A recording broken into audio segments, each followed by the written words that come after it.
Hello friend, સ્વાગત છે આપનું મારા કિચનમાં. આજે આપણે બનાવીશું ગરમા ગરમ લીલી મેથીનો નાસ્તો બનાવીશું. તો આ નાસ્તો બનાવવા માટે મેં અહીંયા એક પટકી જેટલી સોજી લઈ લીધેલી છે. જે ઝીણી સોજી આવે છે તે લેવાની. આપણે જે ઉપમા બનાવીએ છીએ તે મોટી સોજી હોય છે, તો જે ઝીણી સોજી હોય છે તે લેવાની. તેની અંદર હું અહીંયા ખાટું દહીં 3 ચમચી જેટલું ઉમેરું છું. અને ઝીણી સમારેલી લીલી મેથી જે આવે છે તે અડધી વાટકી જેટલી મેં લીધેલી છે, જેને મેં ધોઈ લીધેલી છે સમારીને, તે અંદર ઉમેરું છું. અને 2 લીલા મરચાં છે, આ થોડા તીખા મરચાં લેવાના, એટલે ટેસ્ટ એકદમ સરસ આવે. વાટીને પણ તમે લઈ શકો. મેં અહીંયા ઝીણા સમારીને લીધેલા છે. સ્વાદ મુજબ આપણે અહીંયા મીઠું ઉમેરીશું.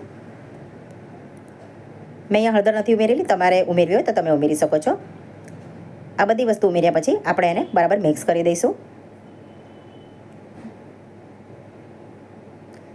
થોડું થોડું પાણી ઉમેરીને આપણે એક બેટર તૈયાર કરીશું.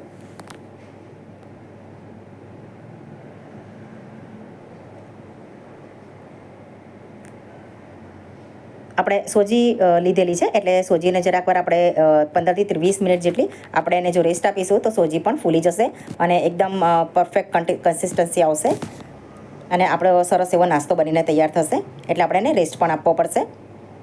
એટલે પહેલાં આપણે જરૂર મુજબ પાણી અંદર ઉમેરી અને એને અડધો કલાક જેટલો રેસ્ટ આપી દઈશું, ઢાંકીને રહેવા દઈશું.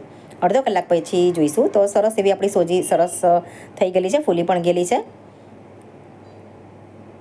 તો 2 ચપટી જેટલો આપણે સોડા લઈશું અને સોડાની ઉપર આવી રીતે થોડું 4 થી 5 ચમચી જેટલું પાણી અંદર ઉમેરી અને એક જ ડાયરેક્શનમાં આવી રીતે એને મિક્સ કરી દઈશું.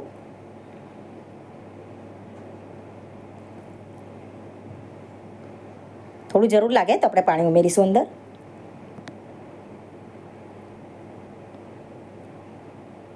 તમે જોઈ શકો છો પરફેક્ટ એવું બેટર આપણે તૈયાર છે. તો હવે મેં અહીંયા એક ડીશ લીધેલી છે, તેને ઓઇલથી ગ્રીસ કરી દીધેલી છે પહેલાં, અને આ બધું બેટર એની અંદર નાખી દીધેલું છે.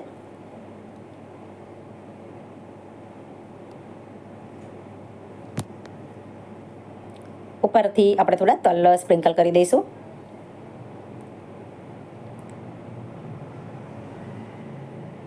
હવે આપણે ઢોકળિયા અથવા આવી રીતે કડાઈમાં પાણી ઉકળી જાય એટલે આપણે ડીશ અંદર મૂકી દઈશું અને થાળી ઢાંકી અને 15 મિનિટ જેટલું એને થવા દઈશું.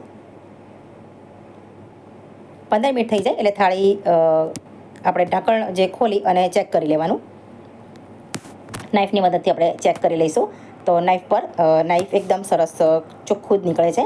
તો આપણી થાળી થઈ ગયેલી છે.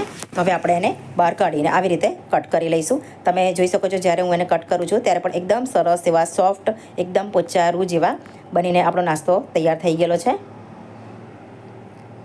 ખાવામાં પણ એકદમ સરસ લાગે છે.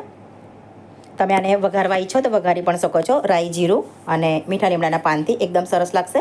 પણ હું અહીંયા ફક્ત 2 ચમચી તેલ ઉપર આવી રીતે સ્પ્રેડ કરી દઉં છું. તો સરસ એવો આપણો નાસ્તો બનીને ગરમા ગરમ તૈયાર થયો છે. ખૂબ જ ઓછા સમયની અંદર બનીને તૈયાર થઈ જતો લીલી મેથીનો એક સરસ એવો નાસ્તો છે. તમે ચા સાથે, ગ્રીન ચટણી સાથે, ટોમેટો કેચઅપ સાથે પણ એકદમ સરસ લાગે છે. બાળકોને તમે નાસ્તામાં પણ આપી શકો છો, લંચ બોક્સમાં પણ આપી શકો છો. એકદમ સરસ પોચા રૂ જેવા આપણો નાસ્તો તૈયાર છે. તમે એકવાર ઘરે જરૂરથી ટ્રાય કરશો. તમને જો મારી રેસિપી ગમી હોય તો મારી ચેનલને લાઇક, શેર અને સબસ્ક્રાઈબ કરશો. Thanks for watching.